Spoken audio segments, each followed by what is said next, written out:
فيلمنا ዝጅምር ኣብ ሃገረ ሩስያ ብዙሓት እሱራት ናብ ቤት ማእሰርቲ እናተወሰዱ እዩ። ሓደ ናይ ነዳዲ ጣብያ እውን ንኽሕርፉ 5 ደቂቓ ንኽወፁ ይፍቀደሎም። ቁፅሪ 0846 እሱር ጠፊኡ ይጸንሕ እሞ እቲ ገርዲ ኣሊሹ ብድሕሪ ሓደ ሓጹር ይረኽቦ። እቲ ሓላይ እውን ክተምልእ ተትሙክር ነርካ ተኻሊኦም መናጭቶም ከልዑኻ ነይሮም እምበር ብሂወት የመምለጥካን ኢሉ ናፍታ መኪና ሒዝዎ ይምለስ። እቶም እሱራት ናፍቲ ቤት ማእሰርቲ ክበጽሑ እንከለዉ ሓያለ ኣቀባብላ ይግበረሎም። ኣብ ውሽጢ እውን እሱር 0864 ብድቃሱ ምክፋል ዘይፈቱ እሱር ይረክብ። እዚ ሓድሽ እሱር እውን ኣብ ዝተወሰኑ መዓልታት ከም ዝወፅእ ነጊርዎ ናብ ውሽጢ ይኣቲ። እቶኡ ዝጸንሐ እሱር እውን ኣብ ምሳሕ ሰዓት ብሓደ ኾፍ ከም ዘይብሉ ተሰማሚዕዎ ፍቓደኛ ይኸውን። ኣብቲ ዝቕጽል መዓልቲ ስፖርት እናሰርሐ እንከለዉ ክልተ ደንደንቲ እሱራት መፂኦም ይለኽፍዎ። ኣብ ውሽጢ እውን ናይቶም ክልተ ዝድንድንዎ ነብሩ ሰባት መራሒ ሲምያን ይረኽቦ። ሲምያን ብብዙሕ ናይ ምቕታል ገበን ተኸሲሱ ኣብዚ እስር ቤት ካብ ዝተኣሰሩ ናይ ማፍያ መራሒ እዩ። እሱር 0864 ሽሙ ክሬመን ከም ዝበሃልን ንሰባት ከም ዝሃድንን ይነግሮም።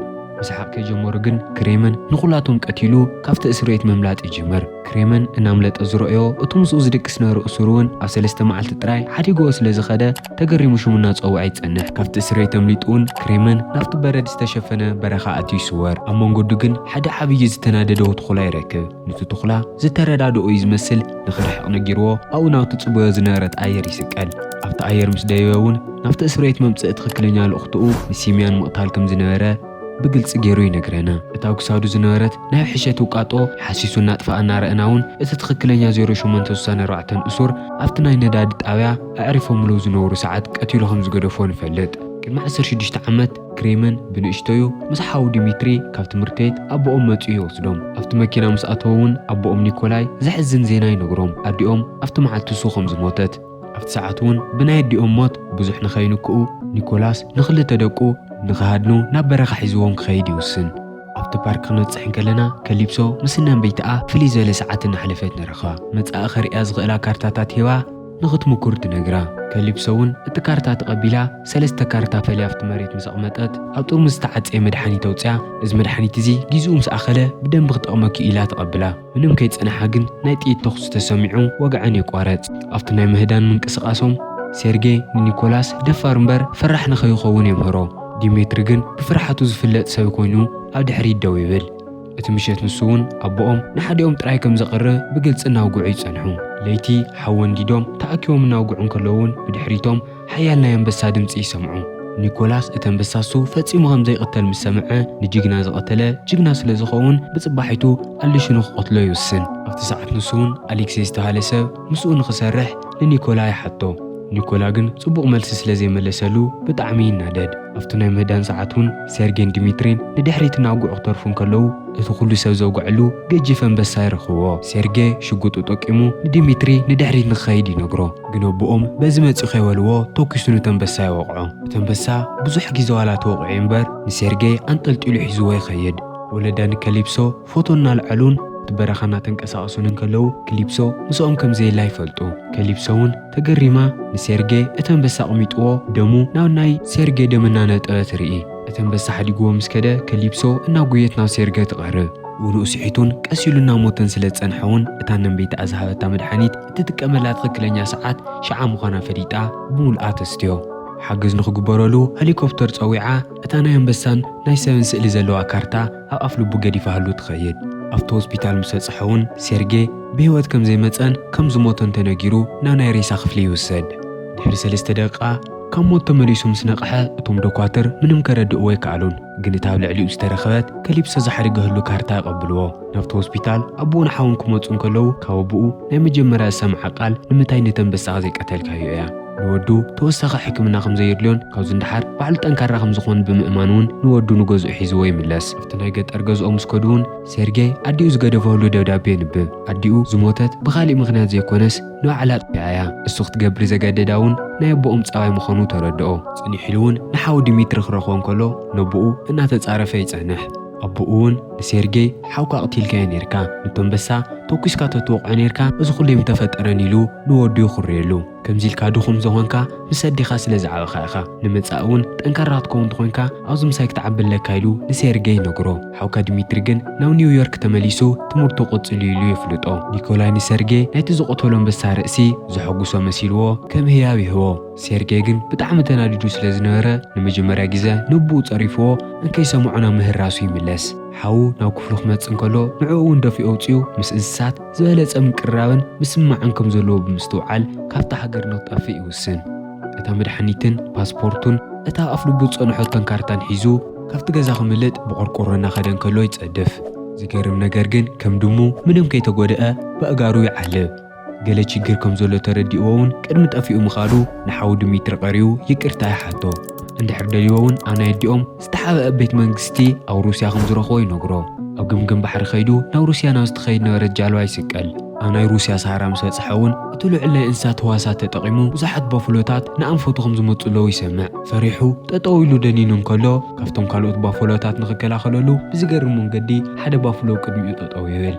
እቶም ካልኦት ባፍሎታት ምስ ሓለፉ እውን እቲ ተኸላኺሉ ዝነበረ እውን ሓዲግዎ ይኸይድ። እዚ ዝርአየ ሴርጌይ እውን ብጣዕሚ ይግረም። ናብቲ ቦታ ክበጽሕ እንከሎ ኣብ ቁልዕነቱ ብኻራ ገይሩ ኣብኦም ዝጸሓፎ ሽሙ ይርኢ። እቲ ናይ ኣዲኡ መሬት ረኺብዎ ግን ኩሉ ተሰባቢሩ እዩ ነይሩ። ክመሽ ከሎ ሴርጌይ ኣብ እግሪ ኦም ተደጊፉ ይደቅስ። ኣብ ሕልሙ ግን ኣቦኡ ንዲኡ እናቐጥቀጣን እናቸገራን ብሕልሙ ይርብሾ።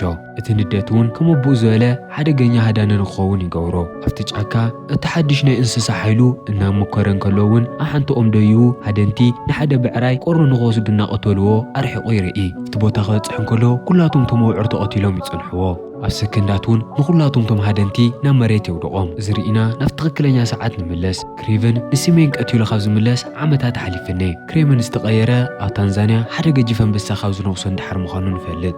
ነብኡ ኣብ ሕማቕ ስራሕ ምሕጋዝ ጠንጢኑ እቲ ናይ ኣዲኡ ዝተሰባበረ ነበረ መሬት ኣመዓራርዩ ምስ ሓው ሓደ ግዜ እናተራኸበ ንገበነኛታት ብምስጢር እናቐንጸለ ይነብር። ተመሳሳሊ ቦታ እቶም ሃደንቲ ነቶም ባፈሎታት ንቐርኖም ኢሎም ምቕታል ይቐጽሉ።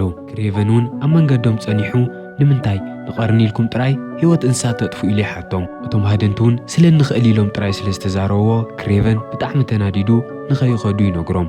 ክሬቨን ንኩሎም ቶም ወታደራትን ሃደንትን ክቐትሎም እንከሎ እቲ መራሒኦም ብንእሽተይ መኪና የምልጦ። ካብ ክሬቨን ኣምሊጡ ናብ ለንደን ይኸይድ።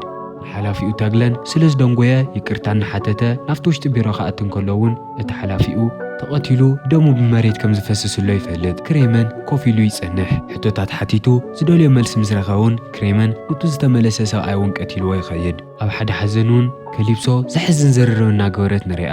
ኣብቲ ከተማ ሰባት በዝሒ ዝቕተልሎ እውን ብናይ ሲሜን ሰባት ምዃኖም ትነግር። እንከይተፈለጠ ክሬቨን ብርሕቐት እናርአየ ይጸንሕ። እቲ ናይ ቀብሪ ስነ ስርዓት ምስ ተወድአ እውን ክሬቨን ንከሊፕሶ ቀስ ኢሉ ይቐርባ። ንሳ ግን ካብ ትሪኦ ዓመታት ስለ ዝሓለፉ መን ምዃኑ ይፈለጠቶን። እታ ናይ ነንበይታ ካርታ ምስ ኣርአያ ግን ኣብ ታንዛንያ ህይወቱ ከም ዘድሓነትሉ ተስታውስ። ክሬቨን እውን ብርሕቐት ይከታተላ ከም ዝነበረን ኩሎም ጸላእታ ከም ዝቐተሎምን ይነግራ። ካብ ኩሎም እቲ ወሳኒ ድማ ሲሜን። ከሊፕሶ ክትኣምን ስለ ዝኸበዳ ገዛኣ ኸይዳ ኣብ ላፕቶፓ ብዜና ቼክ ትገብር። ብጽባሒቱ እውን ንክሬቨን ኣብ ሓደ ፓርክ ረኺባ ንምንታይ ሕጊ ብኢዱ ከም ዝኽበር ተሓቶ። ክሬቨን እውን ኣብ ታንዛንያ ህይወቱ ስለ ዘድሓነትሉ ህይወታ ከድሕነላ ኢሉ ከምኡ ከም ዝገበረ ይነግራ።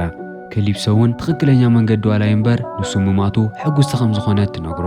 ወውዖም እናጠለቐን እናነውሐን ብዝኸደ ቁፅሪ እውን ክሬቨን እቲ ኩሉ ሰብ ዝሓምየሉ ሓያል ሰብ ምዃኑ ትፈልጥ። ጽኒሕ ኢላ ካሊፕሶ ንክሬቨን ብተግባሩ ንኽጥንቀቕን ሕማቕ ነገር ንኸየምፀሉን ትነግሮ። ክሬቨን እውን ካብ ጅብኡ ክቐትሎም ናይ ዝሓስብ ሰባት ሽም ዝርዝር ኣውፅኡ ንኽትሕግዞ ይሓታ። ድሌት ዋላይ ሃልያ ኣመና ስለ ዝፈርሐት ከም ተሓስበሉ ነጊራቶ ሓዲጋቶ ትኸይድ። በቲ ወገን ኣሌክስ ምስ ከልቡ ራጃ እናተጫወተ ይጸንሕ። ሲሜን ኣብ እስር ቤት ብኬሜን ከም ዝተቐተለ ክሰምዕ እንከሎ መጀመርያ ቀልዲ መሲልዎ እናሰሓቐ ይጸንሕ። ኣብቲ ዝርዝር ንሱ ቐጻሊ ሰብ ምዃኑ ምስ ፈለጠ ግን ኣመና ይፈርሕ።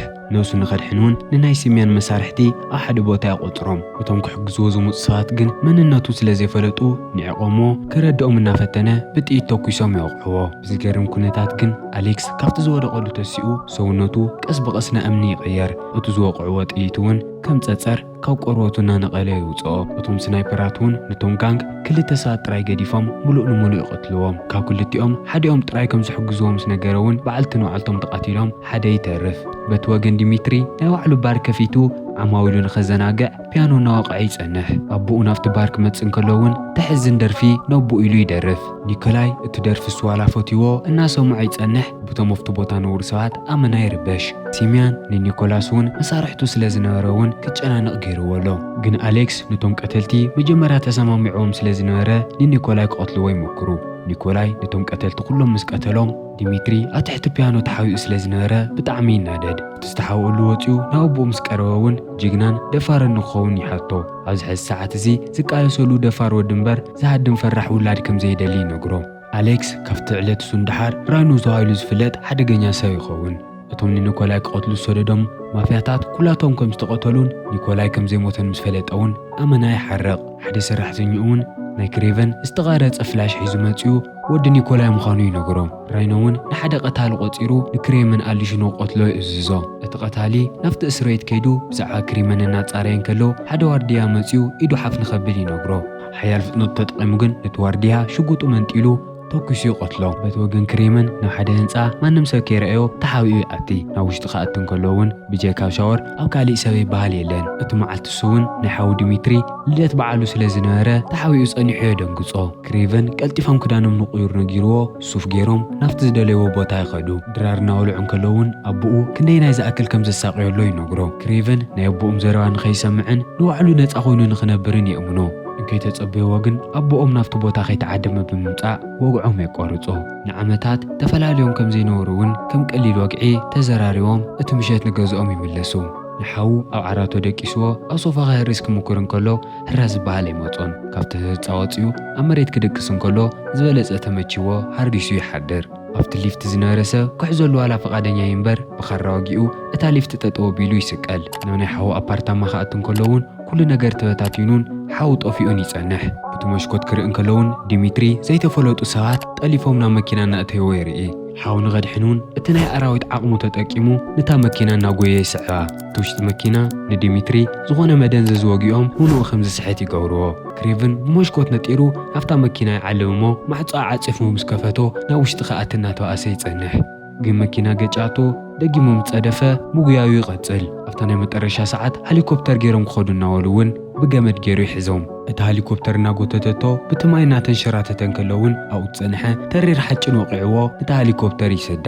ካብቲ ማይ ወፂኡ እውን ንከሊፕሶ ክረኽባ እናጎየ ናብቲ ህንፃ ይኸይድ። ከሊፕሶ ክትረኽቦ እንከላ ነከዳድንኡን ጽሬቱን እናጸረፈቶ ትጸንሕ። ክሬመን ግን ሓዉ ከም ዝጠለፍዎን ንዕኦም ከም ዝእልሽሎን ምስ ነገራ ንኽትሕግዞ ፈቓደኛ ትኸውን። ክሬቨን ናብ ኣቦኡ ከይድ እንከሎ ዝተቆረፀ ተጻዋዕቲ መጽያቶ ስለ ዝጸንሐት ራይኖ ወዱ ከም ዝጠለፈሉ ይፈልጥ። ራይኖ 20 ሚልዮን ኣብ ውሽጢ 24 ሰዓት ዘይሰዶምሉ ወዶም ከም ዝቆትለሉ ይፈራርሖ። ኒኮላይ ግን ድኹማት ምዃንና ክነርኦ የብልናን ኢሉ ፈቓደኛ ኣይኮነን። ክሬመን ኣብ ቁልዕነቱ ሓዲግዎ ስለ ዝሃደመን ክጥለፍ እንከሎ ኣብኡ ጸኒሑ ክሕዞ ብዘይምኽኣሉን ሓላፍነት ከሸክሞ ይሞክር። ክሬመን እውን በቦኡ ተስፋ ይቆርጽ። በቲ ወገን እቶም ንዲሚትሪ ዝጠለፍዎ ሰባት ክሕግዝዎ ክምክሩ እንከለዉ ስለ ዝተጻረፎም ንኸቕዕዎ ይግደዱ። ከሊፕሶ እውን እቲ ብምስጢር መረጃ ዘምጸላ ሰብ ረኺባ ዲሚትሪ ኣበይ ከም ዝተዓገተ ትፈልጥ። እቲ ምስጢር ዝሃባ ሰብ ግን ንዓኣ ክቕትል ዝተዳለየ መፈንጠር ምዃኑ ይፈለጠትን። ከሊፕሶ ንክሬመን ብዛዕባ ቦታ ክትነግሮም ከላ ራይኖ ንኹሎም ቶም ቀተልቲ ንኽዳለዩ ይነግሮም። ኣብ ሰሜን ቱርኪ ክሬመን ናብቲ ዝተባሃሉ ቤት እምነት ይኣቲ። እንከይተረኣየ እውን ሓደ ብሓደ ነቶም ሓለይቲ እናቐተሎም ይጸንሕ። ግን ንሓደ ዋርድያ ቀትል ንእሸ ደንጉ ስለ ዝጸንሐ ኣእዊው ነቶም ካልኦት ዋርድያታት የፍልጦም። እናጎዩ ኸይዶም እውን ብሓይሊ ክገጥምዎ ይጅምሩ። ንኹሎም ቶም ጋርድታት ምስ ቀተሎ እውን ራይኖ ሚሳኤል ተኪሱ ንክሬመን ንኽቐትል ሙሉእ እቲ ህንፃ የፍርሶ። እቲ ቀታሊ ንክሬመን ክእልሽ ናብቲ ቦታ ክመጽእ እንከሎ ደጊሞም ፖላዊስ ጠጠው የብልዎ። ግን ንዕኦምን እተስማቱ ተጠቒሙ ሰከንድ ከይገበረ ይቐትሎም። ራይኖ እውን ንዲሚትሪ ናብቲ ዝተሓውእሉ ቦታ ይወስዶ። ቅድሚ ዓመታት ኣብ ታንዛንያ ነቦኦም ምስኡ ንኽሰርሕ ክሓቶ መፂኡ ከም ዝነበረ ይዘክሮ። ዲሚትሪ ግን ሽዑ ህፃን ስለ ዝነበረ ምንም ከስታውሶ ኣይኽእልን። ራይኖ እውን ዲሚትሪ እምበር ክሬቨን ከም ዘይኮነት ዕላምኡ የረድኦ። ክሬቨን ሰርጌይ ምዃኑ ዘፍልጥ ቪድዮ ቀዲሑ ጸኒሑ ንዲሚትሪ የርእዮ። ዲሚትሪ ግን ንሓው ደንብ ገይሩ ስለ ዝፈልጦ እቲ ቪድዮ ክኣምን ኣይደለየን። ራይኖ እውን ቅርብ ኢሉ ክሬመን ምምፁእ ስለ ዘይተርፎ ቀዲሞ ከጥቅዖ ኢሉ ንዲሚትሪ ይነግሮ። በቲ ወገን እቶም ጋርድታት ክሬመን ዝሞቶ መሲልዎም ረይስኡ ከይረጋገጹ ቪድዮ ምቕራጽ ይጅምሩ። ሃንደበት ግን ብድሕሪኦም መጺኡ ንኹላቶም መጥቂዑ ይቐትሎም። ንኹላቶም ምስ ቀተለ እውን ክሬመን ናብ ካሊፕሶ ደው ኢሉ ንኽጥንቀቕን ካብቲ ህንፃ ቀልጢፋ ንኽትወፅእን ይነግራ። ካሊፕሶ እውን ኩሉ ንብረት ኣጠራኒፋ ካብቲ ህንፃ ተምልጥ። በትወገን ራይኖ ንዲሚትሪ ብደንብ እናተንከባኸበ ብዛዕባኡ ይነግሮ። ታሪኹ ዝበለፀ ክትንትን እንከሎውን ሓደ ሳይንቲስት እናተመራመረ ናብ ራይኖ ከም ዝቐየሮ ይነግሮ። እታ ዝባኑ ዝገብራ ቦርሳ ኩሉ ግዜ ሰብ ዝገብሮ ኬሚካል እያ ትረጨሉ። ንሳ እንድሕር ዘይሃልያ እውን ሽዑ ንሽዑ ናብ ራይኖ ከም ዝቕየር ይነግሮ። ዲሚትሪ ምስኡ ንክሰርሕ ይሓቶ። ዲሚትሪ ግን ስድርኡ ክንድኡ ዝተበታተኑን ደስ ዘይብልዎን ዋላ ይኹኑ ክጠልሞም ኣይደለየን። እንከይተፀበይዎ ግን ክሬቨን ከም ዘይሞተን ናብኡ ከም ዝመፀን ይፈልጡ። እቲ ኤሌቬተር ክኽፈት እንከሎ ግን ክሬቨን ዘይኮነስ እቱ ባዕሎም ዝቆፀርዎ ቀታሊ ኮይኑ ይጸንሕ። ብማእኸልቶም ጋርድታት ኣድሪቑ ክሓልፍ እንከሎውን ራይኖ ብዓቕሙ ነስማቱን ኣመና ይድነቕ። በቲ ወገን ክሬቨን ንከሊፕሶ ክረኽባ እንከሎ ይህደኑ ስለ ዘለዉ ንኽሕብኡ ናብ ጫካ ናብቲ ናይ ክሬቨን መሕብኢ ይኸዱ። ሃንደቱ እናተንቀሳቐሱ እንከለዉ ሓደ ዓብዪ ነብሪ መፂኡ ንክሬቨን የጥቅዖ። ንቕርውተይ እናተገላበጦም ዝፀንሑ እውን እቲ ነብሪ ብፃዩ ምዃኑን ካብ ቁልዕነቱ ባዕሉ ከም ዘዕበዮን ይነግራ። ከሊፕሶ እውን እዚ ብምርኣያ ብጣዕሚ ትግረም። ራይኖ እውን ነቲ ቀታሊ ንክሬቨን ክንድዚ ንምንታይ ኢኻ ትደልዮ ኢሉ ይሓቶ። እቲ ቀታሊ እውን ንሓወይ ሲምያን ኣብ እስረይ ስለ ዝቐተለለይ ሕኑኡ ክፈዲ ይደሊ ኢሉ ንራይኖ ይምልሰሉ። ሕኑኡ ንክፈዲ ኣመና ተሃንጢኡ ስለ ዝነበረ እውን ናይ ክሬቨን ምሕብእታት ኩላቶም ፈሊጥዎም ደውሓዊ ከይመለሰ ፈፂሙ ከም ዘየዕርፍ ረዲእዎ ይኸይድ። ኣብቲ ናይ ክሬቨን መሕብኢ ከሊፕሶ መጽናዕቱን ዝተሓውኡ መሰራሕታቱን ሪኣ ኣመና ትድነቕ። ኣብቲ ሰዓት ንሱ እውን ክሬመን እታ ዘድሓነቶ ኬሚካል ደጊሙ ንክሰርሓ ከም ዝምክሩሎን ክሳብ ሕዚ ከም ዘይተሳኽዕሉን ይነግራ። ንከሊፕሶ እቲ ቀማማት እንታይ ከም ዝኾነ ክሓታ እንከሎ ሕማቕ ዜና ትነግሮ። ኣብ ታንዛንያ ጽቡቕ ግዜ እናሕለፉ እንከለዉ እቲ ሚስጢር ቅመማት ምስ ነንበይታኣ ከም ዝሞተ ተረድኦ። ኣብታ ሰዓት ንሳ እውን እንቶም ናይ ካሊፕሶ ሰለይቲ ራይኖ ከም ዝንቀሳቐሱሎን ክትዳለ ከም ዘለዋን ይነግርዋ። እቲ ቀታሊ ንራይኖ እዛ ሽጉጥ ጌርካ እንድሕር ዳ ኣውቂዕኻዮ ኣመና ክድንዝዝ እዩ ከምቲ ኻሊእ ግዜ እውን ፈጣነ ይኸውንን ኢሉ የረድኦ። ቅድሚ እቲ ኩናት ምጅማሩ ራይኖ ንክሬቨን ደው ኢሉ ንኽሰማምዖን ምስኡ ምስራሕ ድሕር ጀሚሩ ከም ዘይቀትሎን ከእምኖ ይሙክር። ክሬቨን ግን ምስ ገበነኛታት ስለ ዘይደራደር እንከይመለሰሉ እቲ ስልኪ ይዓፅዮ። ራይኖ እውን ትልሙ ንቅድሚት ክቐፅል ከም ዘለዎ ተረዲእዎ ነቶም ሰራሕተኛታቱ ንኸሃድንዎ ይነግሮም። ናብቲ ጫካ ክእልሽዎ ከዱ እንከለዉ እውን እንድሕር ዘይረኺብኩሞ ፈፂምኩም ከይትምለሱ ይብሎም። ክሬቨን እውን ብሓደ ገጹ ነቲ ኩናት ክዳኑ ቀይሩ መሳርሕታቱ ሒዙ ይዳለል። ኣብቲ ሰዓት እቲ ነብሪ እቶም ጋርድታት ከጥቅዖም እንከሎ ዲሚትሪ እቲ ዓድል ተጠቒሙ ይጠፍእ። ክሬቨን እቱ ንዕኡ ኣዳልዮምሉ ዝነበሩ መፈንጠር ንባዕሎም ንመቕተሊ ይጥቀመሉ። ራይኖ ኩሎም ሰራሕተኛታቱ ብቐሊሉ ስለ ዝተቐተልዎ ሄሊኮፕተር ገይሩ ብቦምቢ ከጥቅዖ ይሞክር። ክሬቨን ትኹረቱ ተሰሪቑ እንከሎውን ብመደንዘዝ ተወጊኡ ልዕሊ ኩሉ ዘፍርሖ ነገር ብኩሉ ገጽ ይርኣይ ይጅምር። እሱ እውን ሳሬት ኮይኑ ይጸንሕ። በዚ መፂኡ ኸይበሎውን ሓውኒ ሲሜን ብተደጋጋሚ መደንዘዛት ይወግኦ። ከጥቅዖ ክምክሩ እንከሎውን ጽልል ኢሉ ይጠፍእ። ሰንኪቲ መደንዘዝ ክሬቨን ኣመና ፈዚዙ ስለ ዝነበረውን እቲ ቀታሊ ብቐሊሉ ይቕጥቅጦ። ንክሬቨን ቆትሎ እናተዳልየ እንከሎ ግን ካሊፕሶ መፂያ ብጦር ዓይኑ ትወግኦ። ግን ቅድሚ ምማቱ ሓንቲ ጥይት ስለ ዝተኮሰ ራይኖን ካልኦት ሰራሕተኛታቱን ክሬቨን ዝሞተ ይመስሎም። ሞይቱ ስለ ዝነበረውን እታ ነንበይታኣ ዝሃበታ መድሓኒት ተጠቒማ ካብ ሞት ንኽምለስ ትገብሮ። ቅድሚ ሕጂ ተወዲኣን ጠፊኣ ከም ዘላን ዋላ ነጊራቶት እምበር ሓስያ ምንባራ ይርድኦ። ራይኖ እቲ ዜና ክሰምዕ እንከሎ ብጣዕሚ ይሕጎስ። ክሬቨን ሓያልን ንምቕታሉ መከረኛ ዝኾነ ፍጡር ምዃኑን ኣይፈለጠን። ዲሚትሪ እውን ተታሒዙ ራይኖ መኪንኡ እትዩ ኒኮላይ ንኸጥቅዕዎ እናተንቀሳቐሱ ይጸንሑ። ግን ከይተጸበይዎ ጉዕዞኦም ብብዙሓት ዝንቀሳቐሱ ዝነበሩ ባፍሎታት ይቋረጽ። ራይኖ እውን እቲ ሰብ ዝገብሮ ኬሚካል ካብ ሰውነቱ ፈልዩ ናብ እምኒ እናተቐየረ ይጸንሕ። እቲ ግጭት ክዳሎ ስለ ዝነበሮ ክሬቨን እውን እንከይደንገየ ምስቶም መውዑር ንራይኖ ክገጥም ይመጽእ። እቶም መውዑር እናኸበቦም እውን ኣብ ማእኸሎም ራይኖን ክሬቨንን ሓያል ገጥም ይፍጽሙ። እቲ ራይኖ ቆርበቱ ተሪርን ብኻራ ዘይውግኣን ዋላ ይጽናሕ። ክሬቨን ተሓኒቑ እንከሎ እታ ድቕምቲ ነጥኡ ፈሊጡ ብኻርኡ ገይሩ ይወግኦ። ኣብ መጠረሻ እውን በቶም መውዑር ተሓጊዙ ንራይኖ ይስዕሮ። ኣብ ናይ መጠረሻ ትንፋሱ እውን ራይኖ ማንነቱ ንኽፈልጥ ዝሓጎዞ ቪድዮ ኣቦኡ ከም ዝሃቦ ይነግሮ። ዲሚትሪ ንራይኖ ንመጠረሻ ግዜ ቆትሎ ክሓስብ እንከሎ ክሬቨን ጠጠው የብሎ። ግን ክልቲኦም ከይነኽእዎ ራይኖ ብዙሕ ተጎዲኡ ስለ ዝነበረ ይመውት። ኣብ ሰሜን ሩስያ ክሬቨን ነቦኡ ኒኮላይ ይረኽቦ። ንኣሌክስ ወይ ድማ ራይኖ ከም ተፈኻኻሪ ስለ ዝረአዮ እውን ንኽቆትለሉ ኮነ ኢሉ ኩሉ ነገር ከም ዝገበረ ይኣምነሉ። ዓቕሙን ኣስማቱን ዋላ ነጊርዎ ይፍለጥ። ኒኮላይ ወዲ ሓያል ምዃኑን ንራይኖ ከም ዝስዕሮን ርግፀኛ እዩ ነይሩ። ክሬቨን ብናይ ኣቦኡ መልሲ ዋላ ይገረም። ተጠሪፉ ብዝነበረ ንእሽተይ ሓዉ ዲሚትሪ ግን ኣመና ይጭነቕ። ብዝሕዝን ኩነታት እውን ኣቦኡ እቲ ዋና ሓሽሽ ነጋድን መራሒ ኩሎም ቶም ማፍያታትን ምዃኑ ይፈልጥ። ጥይት ዘይብላ መሳርሒኡ ገዲፉ እውን ምስ ሓደ ገጂፍ ድብ ንኽበኣስ ኣብቲ ጫካ ገዲፍዎ ይኸይድ። ድሕሪ ሓደ ዓመት ዲሚትሪ ኣብቲ ናይ ኩሉ ግዜ ዳመ ዝተበይቱ እቲ ዝፈትዮ ነገር እናገበረ ይጸንሕ። ክሬምን ናይ ዲሚትሪ ልደት ስለ ዝነበረ ከምቱ ካልእ ግዜ ንኸውዕል ይመጽእ። ዲሚትሪ ንኹሉ ዝገበሮ ነገር መስጊኑ ህይወቱ ዝቐየረሉ ዶክተር ከም ዘሎ ይነግሮ። ክሬምን እውን ንሓዉ ምስ ናይ መንግስቲ ናይ ሚስጥር ኤጀንታት እናውግዐን እናተሰማምዐን ክሪኦ እንከሎ ብጣዕሚ ይድንገጽ። ዲሚትሪ ሓዉ ዝጠለሞ ኮይኑ ተሰሚዕዎ ኣቦኦም ብሰንኩ ከም ዝሞተ ነጊሩ እሱ ካብኡ ዝገድድ ምንባሩ ይነግሮ። ዲሚትሪ ኣብታ ሃገር ካብ ዝርከቡ ሓደገኛ ማፍያታት ከም ዝተቐየረ ነጊርዎ ትባር ይወፅእ። ክሬምን ጠጠው ክብሎ ክምክር እንከሎውን መልክዑ ናብ ናቱ ተቐይሩ ይጸንሕ። ሰዲድዎ ኸይድ እንከሎውን እቲ ዶክተር ዲሚትሪ ናብ ዝደልዮ ሰብ ክቕየር ከም ዝኽእል ከም ዝገበሮ ይፈልጥ። ክሬምን ናብ ገዝኡ ክምለስ እንከሎ ካብ ኣቦኡ ዝተገደፈ ደብዳቤ ይረክብ። ኩለ ግዜ እቲ ክትኮኖ ዘለካ ሰብ ኩን ዋላይ ንድልዮ ክልቴና ማዕረና ሓያላት ኣንበሳ ሃደንቲ ኢሉ ናይ ታንዛንያ ዝነኸሶ ኣንበሳ ቆርበት ገይሩ ጃኬት ሰሪሕሉ ይጸንሕ። ክሬምን እታ ጃኬት ገይሩ ኣብ ወንበር ኮፍ ኢሉ ምስትያት ንዋዕሉ እናረአየ ፊልምና ይውዳእ። ፈቲኹምዎ ትኮኑ ተስፋ ይገብር። ተመሳሰልቲ ፊልምታት ንኽመጽኹም ንቻነልና ሳብስክራይብ፣ እዚ ቪድዮ ድማ ላይክ ኢልኩም ሕለፍዎ። ደጊምና ክሳብ ንራኸብ ሰናይ ጸንሒት።